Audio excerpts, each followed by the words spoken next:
Une dernière répétition pour ceux qui viennent de se joindre à nous. Je m'appelle Steve Sarah, conseiller senior auprès de ProWash.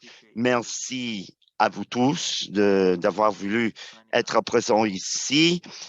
On est ravis de vous avoir parmi nous. Si vous n'en avez pas saisi l'occasion, veuillez indiquer votre lieu de provenance, votre nom et votre organisation. Pour commencer, comme vous le savez, ProWash est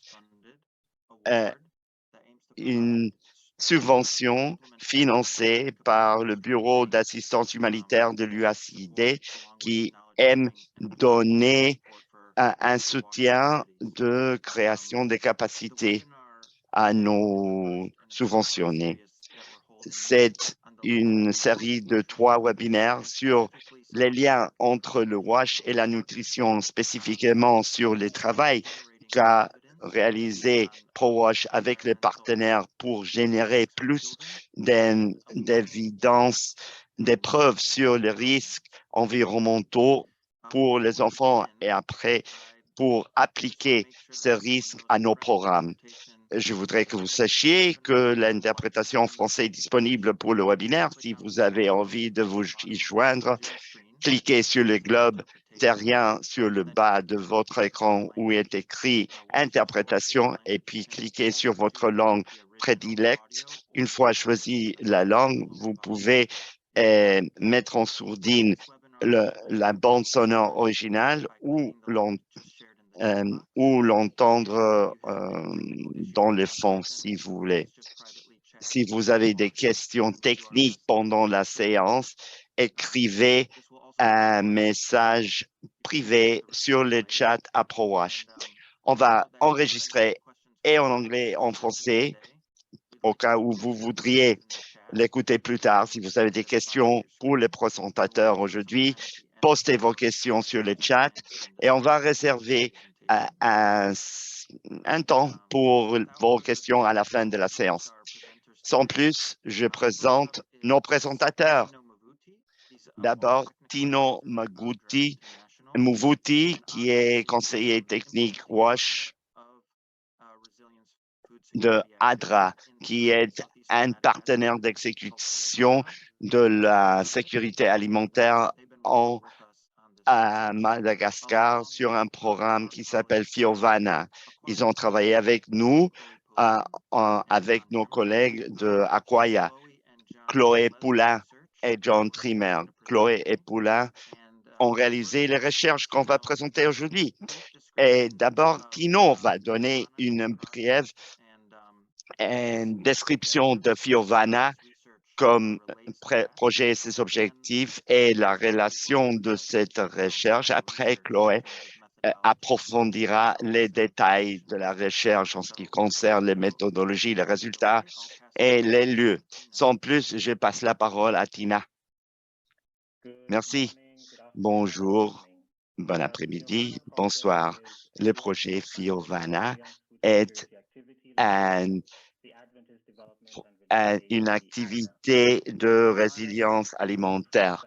Fiovana cherche à améliorer la santé et la nutrition d'à peu près 428 000 individus à travers une combinaison d'interventions multisectorielles se focalisant sur l'agriculture, la nutrition et le WASH. On travaille dans les régions sud-est du Madagascar qui ensemble ont le taux le plus élevé de pauvreté et d'insécurité alimentaire du pays. L'activité est focalisée sur WASH et sur la qualité de assainissement et d'approvisionnement en eau des foyers. On a travaillé dans le sud-est au Madagascar et on a vu qu'il y a des défis pour augmenter l'acceptation de l'assainissement. Pour renforcer nos activités, le programme cherche à mettre en place des interventions ciblées sur les enfants de moins de 2 ans. Les interventions de Firvana sont conçues pour aborder des besoins, pour changer les normes individuelles de comportement individuel et des foyers.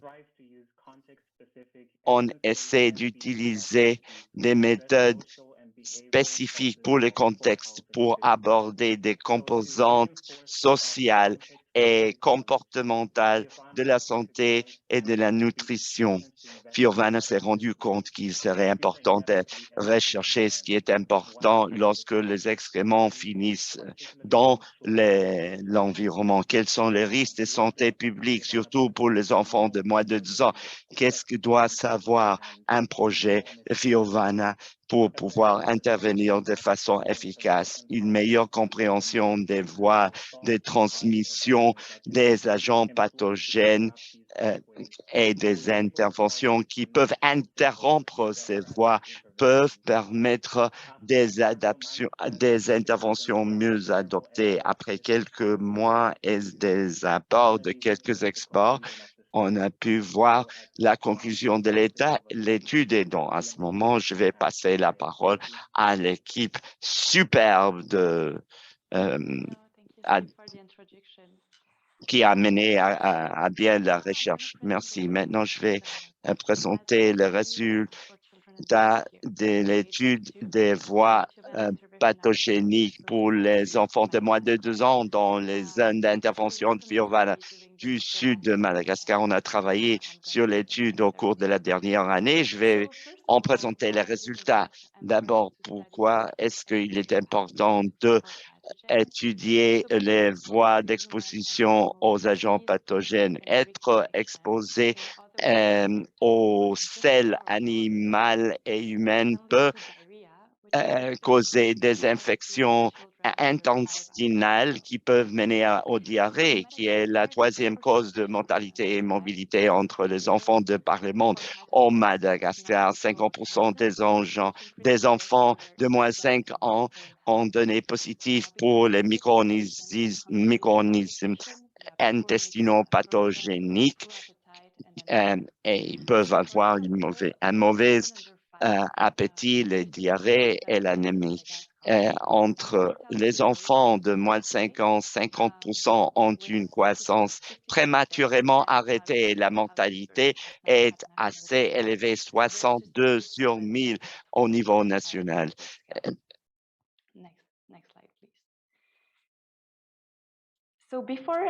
Avant de présenter la question de la recherche, je vais présenter la voie qui peut donner comme résultat une exposition aux agents pathogènes fécaux.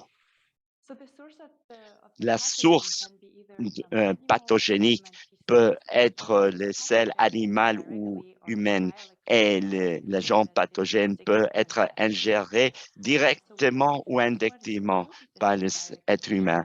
D'abord, à travers l'alimentation, après l'eau potable, la mauvaise qualité de l'eau, on a des terrains qui représentent un sol qui peut être ingéré directement ou indirectement, des mouches qui peuvent contaminer les aliments, les doigts et contaminer de la main à la bouche. Les victimes peuvent être contaminées. Et puis, un objet contaminé qui peut être inséré dans la bouche.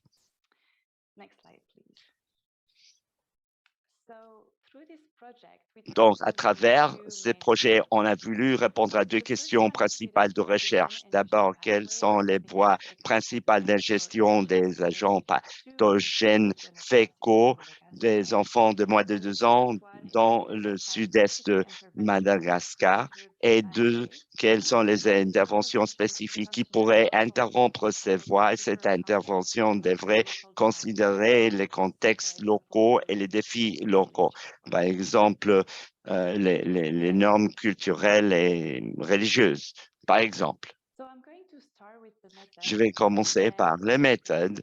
Après, je vais présenter les résultats et finalement les recommandations qu'on a réalisées pour interrompre cette voie. Oui. Voici un résumé de la méthode. On a commencé par un travail sur le terrain.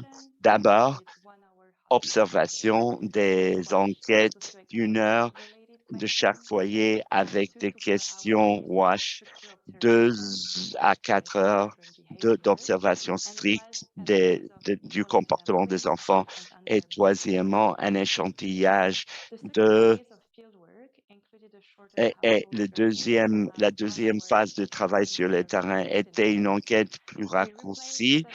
On a remplacé l'observation structurelle avec des observations spot. On a examiné les matériels utilisés pour construire la maison, s'il y avait de l'eau près de la maison, etc.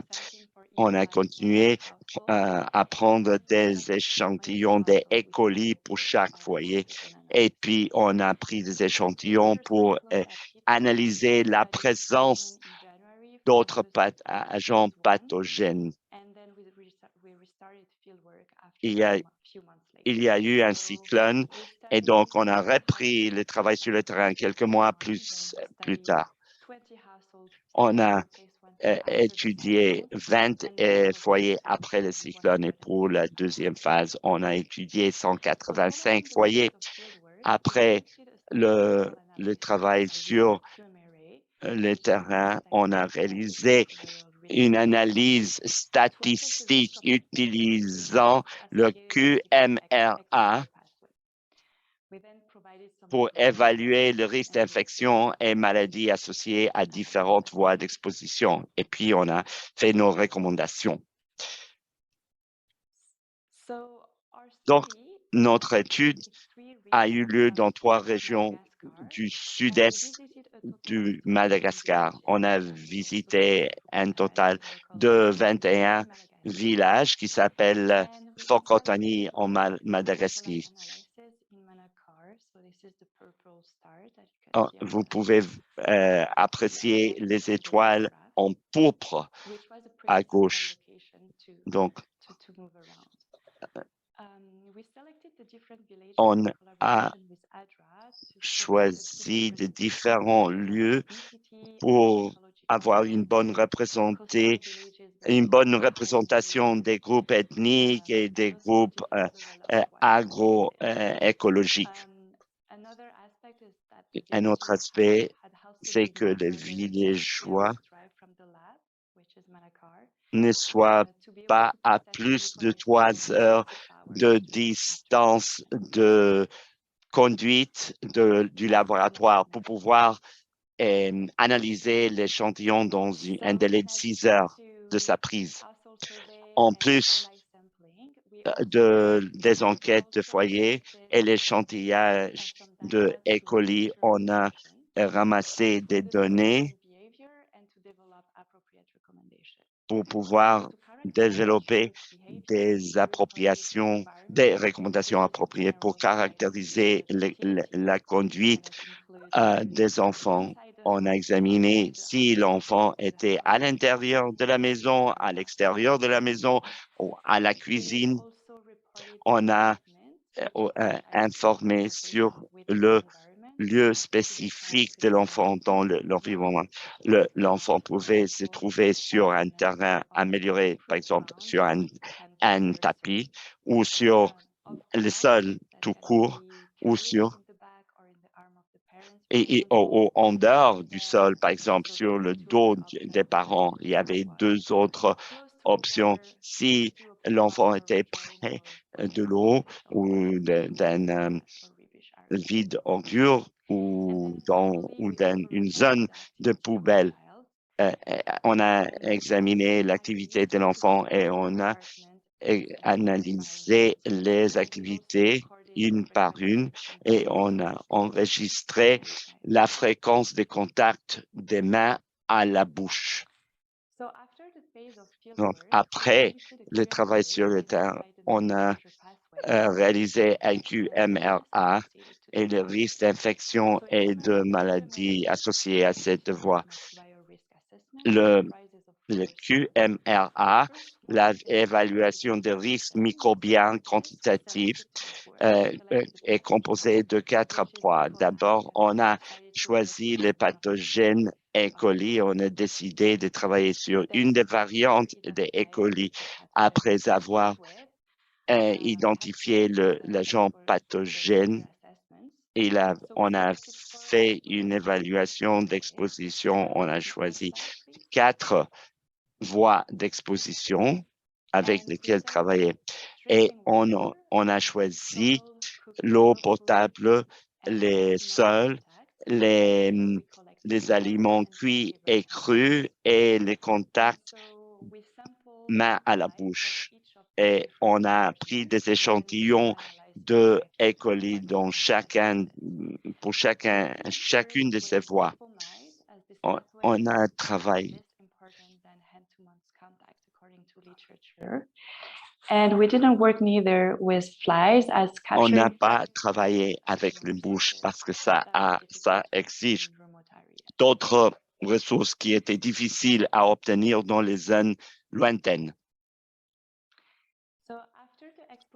Après l'évaluation d'exposition, le premier pas était d'établir ces modèles de réponse pour estimer la quantité d'agents pathogènes ingérés par jour et par enfant. Et dernièrement, la caractérisation de risque. On a conclu à la probabilité d'être malade à travers les diarrhées, les dysenteries et la mort de diarrhée. Et puis, on a mesuré les années de vie saines perdues à des maladies spécifiques. Et je vais vous présenter les premières 3 pas de QMRA et les recommandations. Mais si vous avez des questions sur le dernier pas, la dernière démarche de la QMRA, je serai ravi de répondre à vos questions.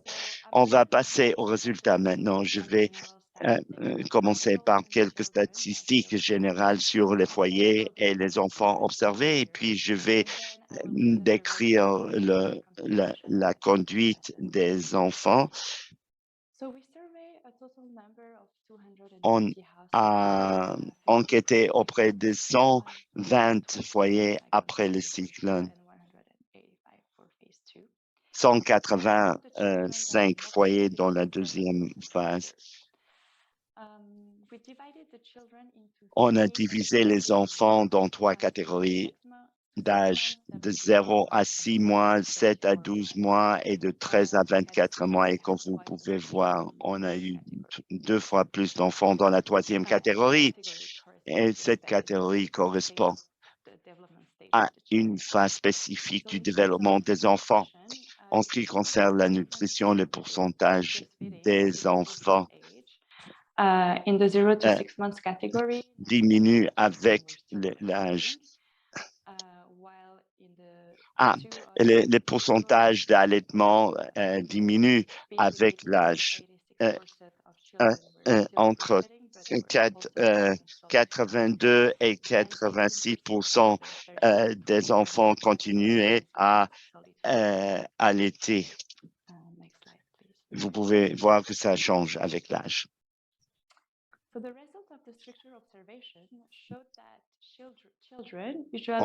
L'observation indiquait que les enfants ont l'habitude d'être à l'intérieur de la maison, ou s'ils sont à l'extérieur, ils sont près de la maison. Les enfants de 0 à 6 mois passaient 80% de leur temps à l'intérieur de la maison. Seulement les enfants entre 13 et 24 mois ont été observés dans la cuisine, qui représentait 11% de leur temps.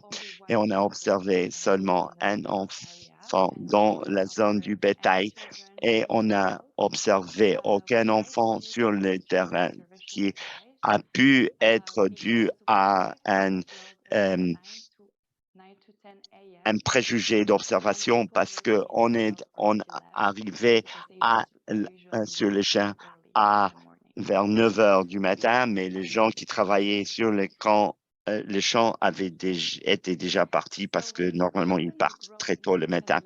Lorsque les enfants grandissent, ils passent moins, euh, ils passent moins de goes to 66% for the 0 to 6 months category, ils, down to 23% for the 13 to 24. ils passent moins de temps sur les dos de leur mère. On the opposite, the time spent on Mais le improved or temps non-improved qui est ground passé is sur not as much un as terrain amélioré ou non amélioré, augmenté avec l'âge. Par exemple, les enfants de 0 à 6 mois passent 5% de leur temps sur un terrain non amélioré et ces chiffres augmentent jusqu'à 29% pour les enfants de 7 à 12 mois d'âge et jusqu'à 30% pour la catégorie de 13 à 24 mois. Et aussi, très peu d'enfants étaient observés près de sources d'eau ouvertes. Les enfants n'étaient pas en contact avec de l'eau ouverte, des sources d'eau ouvertes. Et donc, dernièrement, en ce qui concerne les activités, les enfants passaient la plupart de leur temps à manger, à jouer et à dormir. Lorsqu'ils grandissent, ils passent moins de temps à dormir. C'est de 40% à 13%. Et ils passent plus de temps à jouer de 39% jusqu'à 60% pour la dernière catégorie d'enfants.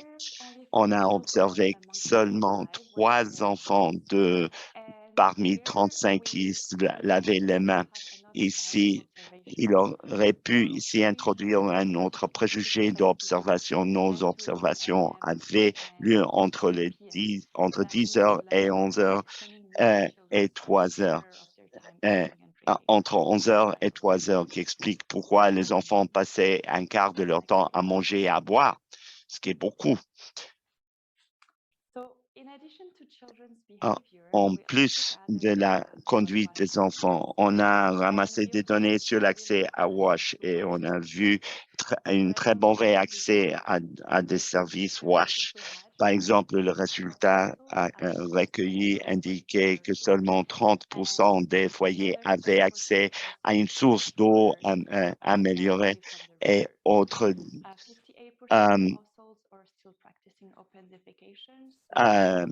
60% des foyers pratiquaient la défécation en plein air. Reusable diapers. Only 10% of households Seulement 10% des foyers avaient accès à un poste pour le lavage de mains et à peu près 70% des soignants dénonçaient du moins un épisode de diarrhée chez les enfants entre 7 mois et 24 mois d'âge. Ça explique la forte contamination des E. coli. Ici, on peut voir le réserve des colis selon les différents compartiments. Et, par exemple, le rinçage des mains. Et on a ventilé ces résultats selon le risque de OMS. 1 à 10 MPN est bas risque, de plus de 100 MPN est considéré comme une concentration très risque. Vous pouvez voir que le sol et l'eau potable étaient les compartiments les plus contaminés entre 60 et 85% des échantillons étaient dans les catégories de haut risque. Après le rinçage des enfants et de la part des enfants, les rinçages de mains de la part des enfants et des soignants représentaient un 25% du risque. Le risque pour les aliments cru et cuit était assez bas. C'était après le cyclone parce que les foyers n'avaient pas beaucoup de d'aliments. À cet âge, les enfants ne mangeaient pas beaucoup de produits crus comme les tomates ou les salades, donc on n'a pas pu prendre beaucoup d'échantillons. On a combiné les résultats de E. coli avec le sol et les aliments et l'eau potable ajustés par jour et par enfant. On a essayé de quantifier la quantité de E. coli ingérée par jour et par enfant. La quantité de colis ingérée par jour augmentait avec l'âge de l'enfant jusqu'à 230 de MPN par jour et jusqu'à 1200. Ces résultats sont cohérents avec le développement des enfants. Les enfants grandissent, ils entrent en plus de contact avec leur environnement, ils boivent plus d'eau possiblement contaminée. Dans la catégorie de 0 à 6 mois, la principale voie était le sol. Pour la catégorie de 7 à 12 mois, toutes les voies étaient importantes, sauf la nourriture qui représentait seulement 11% de la gestion des colis par jour. Et pour la catégorie de 13 à 24 mois, toutes les voies d'exposition étaient importantes.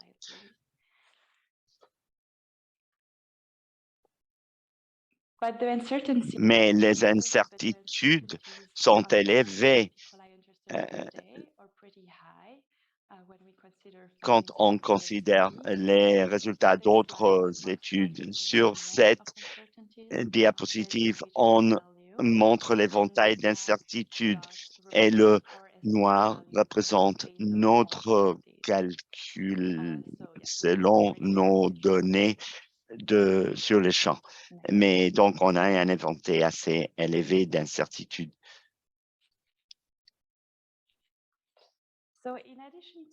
En plus de l'analyse des E. coli, on a réalisé des échantillons d'agents pathogènes.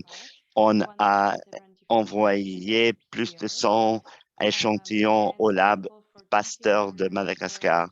On a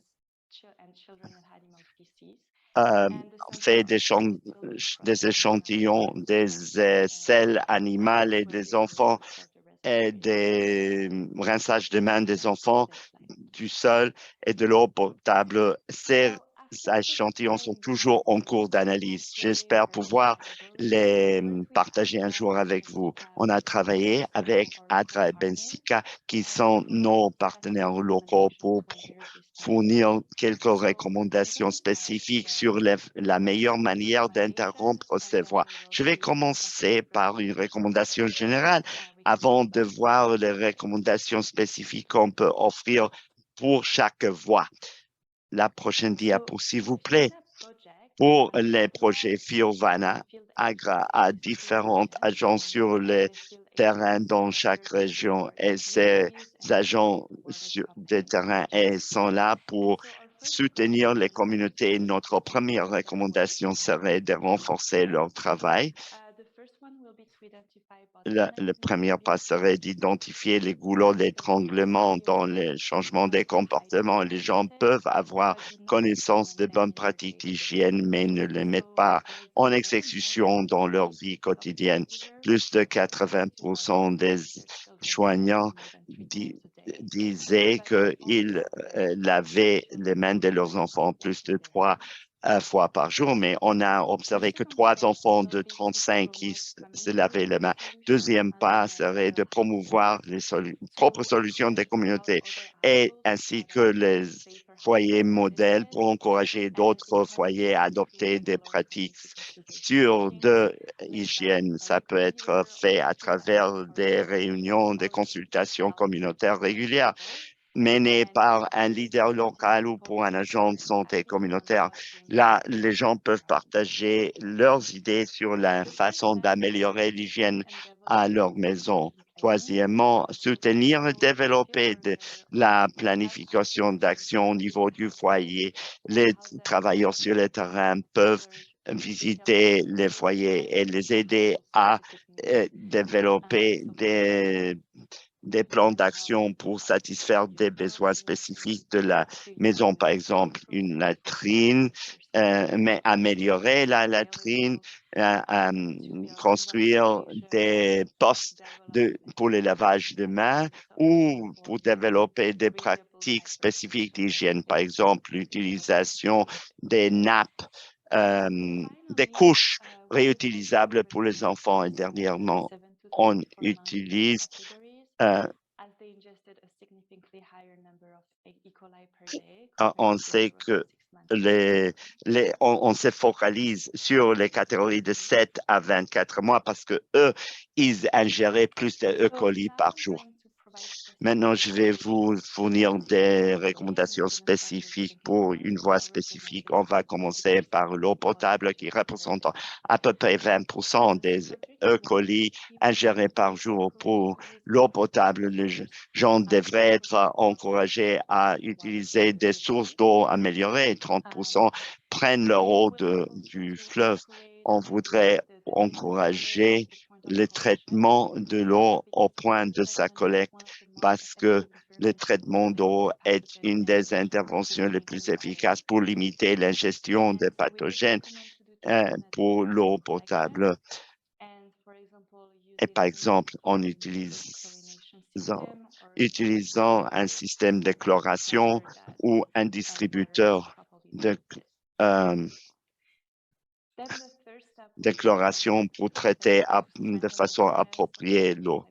Après, renforcer la connaissance de la contamination de l'eau au point d'utilisation parce qu'il y a beaucoup de contamination qui s'introduit entre le point de ramassage et le point d'utilisation. On peut identifier un ou deux sortes de récipients qui doivent être destinés seulement à l'eau potable. Et il faut augmenter l'accès à des conteneurs avec un couvercle, à une petite ouverture comme un jerrycan pour encourager que l'on verse l'eau au lieu de le prendre à la main. Et puis, renforcer la sensibilisation générale sur la contamination aquatique. Par exemple, dans la région étudiée, il y a une croissance locale que l'eau ne se salit jamais. Il faudrait avoir des campagnes de sensibilisation pour mettre fin à cette croyance et pour renforcer la connaissance sur l'eau. Par exemple, laver les couches dans le fleuve est une pratique assez répandue et les gens doivent comprendre que ils contaminent les gens qui vivent en aval et ils peuvent être contaminés par les gens en amont. Donc, il serait bon de développer cette sensibilisation générale.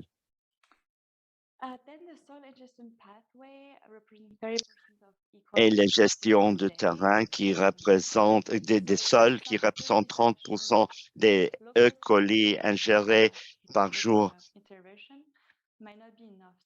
Peut-être l'intervention auprès des ménages n'est pas suffisante pour réduire l'exposition à E. coli là où tous les compartiments sont contaminés par des sels. Donc, des interventions d'élevage, c'est confiner les animaux à des zones où on découragerait les jeux des enfants. Ça pourrait réduire la contamination environnementale des sels, surtout dans les régions où les animaux marchaient librement dans les maisons parce qu'on a observé également des animaux au sein de la maison. On sait que développer les confinements des animaux sera un défi, mais ça pourrait être possible avec une approche multisectorielle, avec une campagne de sensibilisation, avec une action pour soutenir les foyers plus vulnérables pour qu'ils aient du matériel pour pouvoir clôturer leur bétail. Un meilleur plancher, la meilleure approche pour réduire significativement les, ah, la défécation en plein air, c'est de combiner les campagnes de promotion de santé intensive avec des subventions pour soutenir les foyers vulnérables pour qu'ils construisent des latrines sûres et durables.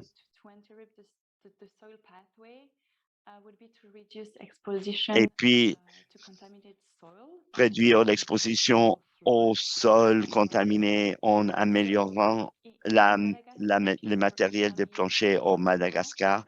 Les gens ont tendance à utiliser des tapis construits par des fibres naturelles. Ils mettent leur bébé au-dessus de ces tapis. C'est bon parce que comme ça, les enfants ne sont pas en contact avec le sol. Mais ces tapis se salissent rapidement et ils sont pas faciles à laver. Donc, dans ces contextes spécifiques, on recommande l'utilisation de ballottons qui sont une toile euh, petite qui peut être placée sur le tapis, qui serait beaucoup plus facile à laver.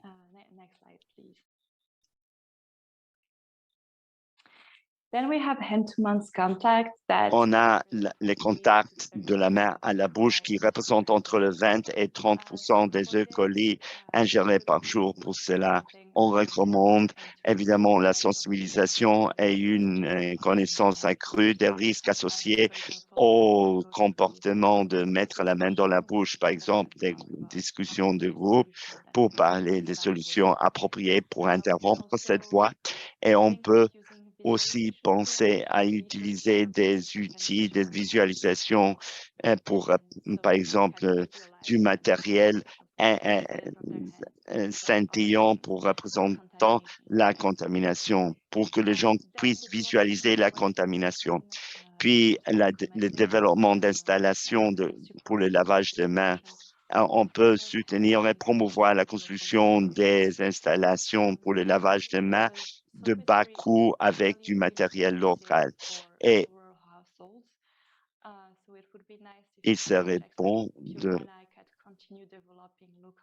si des projets comme Giovanna pouvaient encourager les commerces locaux à produire les savons pour aider à diminuer le prix.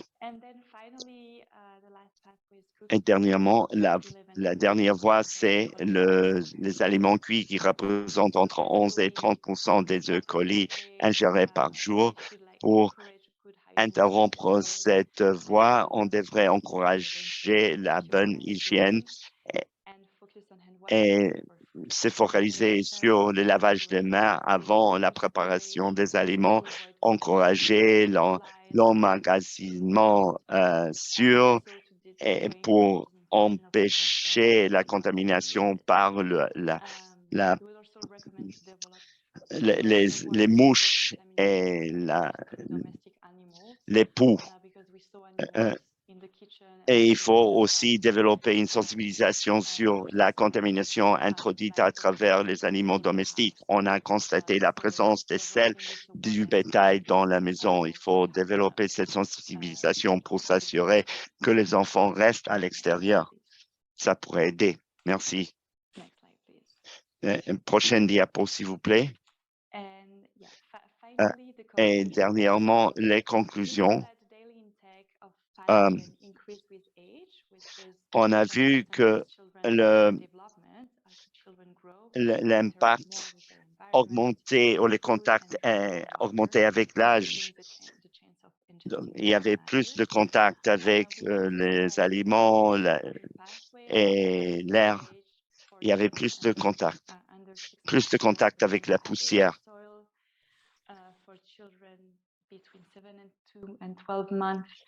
Les principales voies d'exposition pour les enfants de 7 à 12 mois étaient le sol, les contacts de la main à la bouche et l'eau potable. Et pour les enfants de 13 à 24 mois, toutes les voies ont joué un rôle important dans la ingestion de E. coli. On a vu aussi que l'accès aux services sur The Wash était très bas dans les 3 régions étudiées.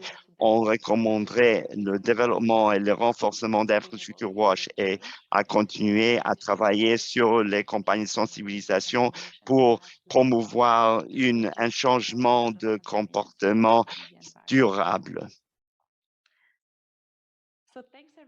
Donc, merci tout le monde de votre attention. Je pense que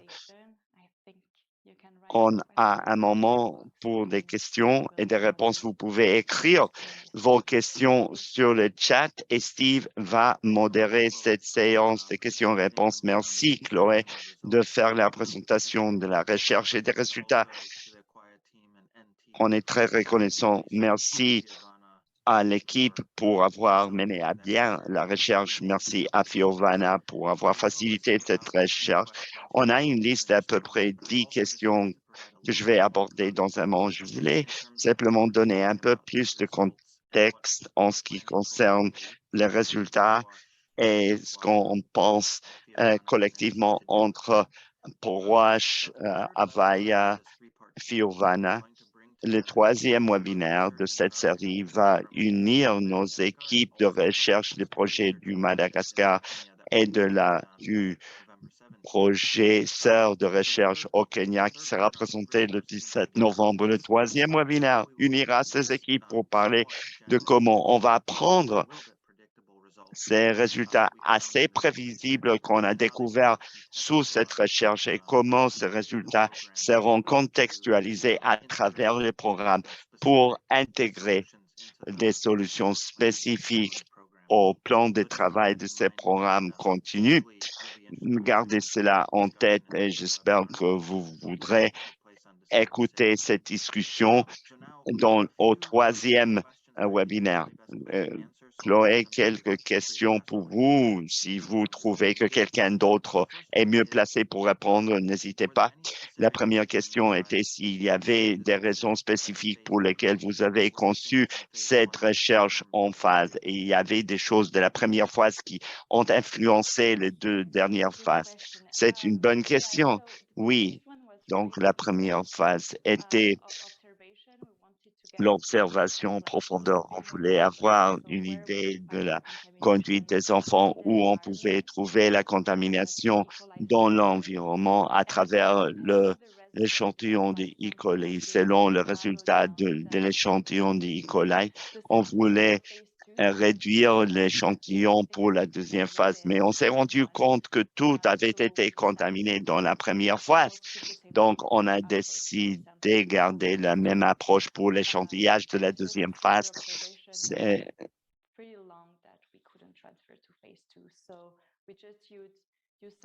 On a utilisé des informations intéressantes d'une observation plus stricte qu'on a traduite dans l'observation spot pour la 2e phase. Et puis, il y a eu une question rapide pour confirmer que vous avez observé 100% d'allaitement ou pas d'alimentation par bouteille. Il n'y avait pas d'alimentation par bouteille. La question qu'on a posée aux soignantes était allaitement uniquement sans alimentation par bouteille. C'était 100% allaitement, je dirais. Est-ce que vous pourriez entrer dans plus de détails sur pourquoi vous avez choisi les heures de 11 heures à 3 heures pour vos observations? Les villages étaient assez éloignés de Manakar, donc on devait mettre entre 1h30 et 2h30 pour arriver au village. Et lorsqu'on y arrivait, Il fallait voir le chef du village, le roi du village pour obtenir les autorisations appropriées. Après, il fallait trouver les foyers. Il fallait faire l'enquête 1 heure et tout se chiffrait. On ne pouvait pas commencer l'observation plus strict avant 10 heures et puis il fallait arrêter à 3 heures parce qu'il fallait calculer entre 1 heure et à 2 heures pour revenir à Malacca pour porter l'échantillon et pour donner suffisamment du temps au laboratoire pour traiter l'échantillon en temps voulu. Merci. Les échantillons du sol provenaient des zones qui entouraient la maison ou du plancher en sol à l'intérieur. Non, c'était du sol qui était à l'extérieur de la maison. On demandait aux soignants où jouaient les enfants et c'est là qu'on a puisé les échantillons, mais c'était très près de la maison. Il y a plusieurs questions qui ont trait à la contamination d'eau et le traitement d'eau. La première question était sur les perspectives, sur comment, à votre avis, l'eau se contamine. Vous avez parlé du lavage des couches dans les fleuves. Est-ce que vous avez d'autres perspectives sur ce qui contamine les sources en eau? Par exemple, comme vous avez dit, les gens lavaient les couches directement dans le fleuve. Ça pourrait être une source de contamination, ainsi que envoyer les bétails au fleuve où le bétail pouvait déféquer directement dans le fleuve.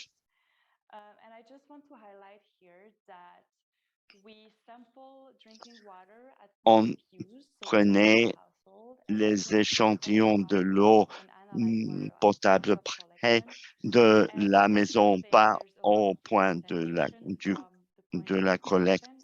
On pense que il y a une grande contamination entre le point de ramassage et le point d'utilisation à cause des mains sales,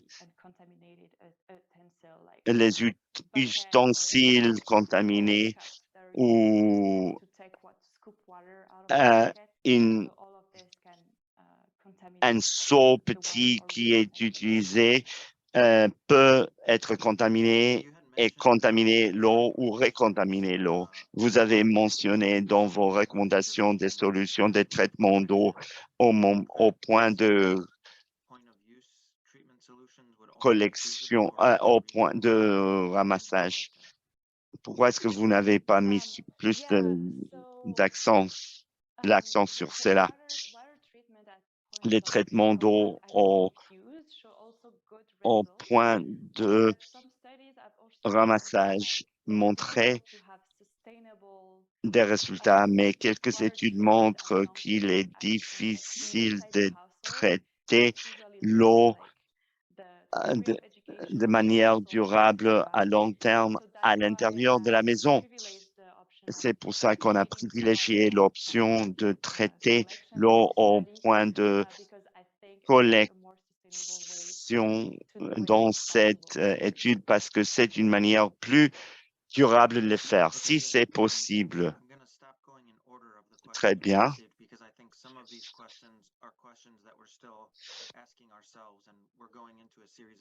Et il y a certaines questions qu'on se pose toujours. On aura quelques réunions au cours des prochaines semaines pour faire face aux questions de quelle serait l'approche spécifique pour mettre en œuvre ces solutions. Mais je vais essayer de poser quelques questions davantage. Une autre question, quelles étaient les données pour choisir le E. coli comme agent pathogène le plus pertinent pour l'évaluation de risque? Simplement parce qu'on avait beaucoup de résultats de E. coli. On a eu à peu près entre 800 et 900 résultats de E. coli pour l'analyse statistique. On avait besoin de beaucoup de données et le E. coli, dans ce cas, était le plus approprié parce que il est plus facile à analyser par rapport aux agents pathogènes qui sont en train d'être analysés actuellement. il y avait beaucoup plus d'incertitudes pour les autres agents pathogènes parce qu'on n'avait pas la quantité requise. Il y a aussi un échantillage des agents pathogéniques qui est en train d'être achevé au laboratoire. Maintenant, on devrait pouvoir en informer dans quelques semaines. Comment euh, pouvez-vous déterminer quel colis provenait de quelle voie, par exemple, des sols? À travers l'observation stricte et les enquêtes des foyers, on avait quelques questions qui nous aidaient à estimer la quantité de sol ingéré par jour et d'eau potable ingérée par jour. Et, par exemple, pour la fréquence de la main à la bouche à travers l'observation stricte, on a observé combien de fois les enfants mettaient les doigts dans la bouche. On avait des questions où on demandait aux parents s'ils voyaient leurs enfants en train de manger du sol, si c'était avec deux doigts ou toute une main. Pour l'eau potable, on demandait combien de tasses étaient administrées aux enfants. Et pour les aliments, on utilisait des mesures de volume.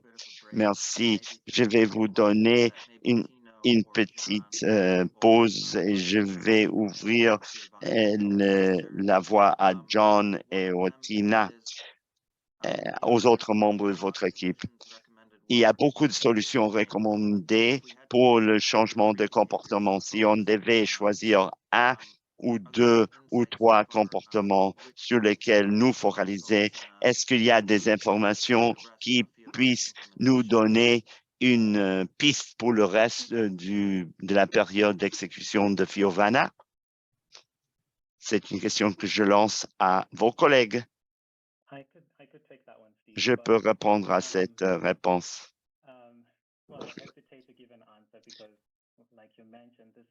Comme vous avez évoqué, ça fait partie d'une conversation en cours entre cette semaine et la semaine prochaine. On va organiser un atelier avec les parties prenantes nationales pour passer en revue toutes les voies potentielles qu'on pourrait cibler et identifier les voies qui auraient le plus d'impact si on décidait de les cibler. Et de là, on entamerait une conversation sur les conduites spécifiques à cibler et sur la meilleure manière d'identifier notre stratégie FBC pour que ces conduites soient abordées de façon adéquate. Dans quelques semaines, on aura quelques ébauches de réponses. J'hésite à choisir de deux ou trois conduites qui auraient le plus d'impact avant d'avoir cette conversation. Merci, Tino. Je pourrais ajouter peut-être que il est intéressant de noter que sur la base de l'éventail d'âge des enfants, il y a un nombre différent des voies qui semblent être importants.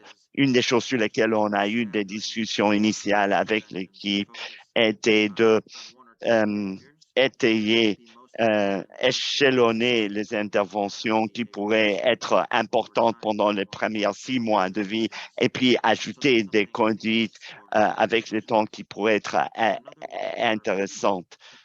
Et une autre question pour Tino ou l'équipe Fiovana, potentiellement, sur la base des résultats. Est-ce qu'il y a des choses que vous changeriez à la conception et mise en œuvre du programme jusque maintenant? Et j'ajouterais, est-ce qu'il y a quelque chose qui a été choquant ou qui n'est pas été considéré dans la conception du programme que vous considérez pour l'inclusion dans cette discussion de suivi? Est déjà inclus dans la conception du programme? Oui, mais je dirais peut-être nous se focaliser sur la propreté environnementale et l'hygiène au foyer. C'est déjà incorporé à la conception du programme. Mais il est clair qu'on ne s'est pas autant focalisé sur ces activités-là de manière de gérer la propriété au foyer. J'imagine qu'on va nous y focaliser davantage sur la base des résultats qui nous arrivent, dont la plupart euh, ont été assez évidentes. Les alentours de la maison sont là où les enfants passent le gros de leur temps. Donc, s'assurer que cet environnement est propre est un bon endroit pour commencer et c'est une bonne chose sur laquelle c'est focalisé à l'avenir. Merci, Tino. Merci. Je pense qu'on devra s'y arrêter parce qu'il y a quelques questions non répondues. On va essayer d'y répondre à ces questions-là par courriel. Il y aura des enregistrements en anglais et en français par la suite. On sera ravis de les distribuer une fois qu'ils seront disponibles. Je voulais souligner à nouveau que c'est le premier d'une série de 3 webinaires. On a réalisé une étude semblable au Kenya avec d'autres partenaires et avec l'activité de Mercy Corps sur la résilience et sécurité alimentaire. Les résultats seront présentés le 17 novembre et le 6 décembre, on aura une discussion avec les 2 équipes des 2 projets. N'hésitez pas à vous y inscrire. On va générer un guide rapide à travers ProH sur comment d'autres partenaires pourraient reproduire ou avancer la recherche ou les apprentissages sur cette question. On espère pouvoir ces guides rapides à la fin novembre ou au début décembre. Soyez à l'affût de sa publication. Merci d'avoir écouté cette présentation et ceci met fin à notre webinaire. Passez un bon reste de votre journée ou de votre soirée. Merci.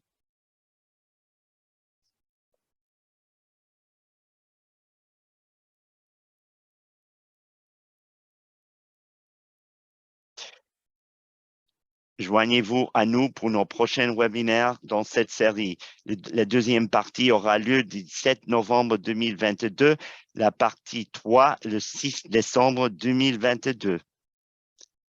Au revoir.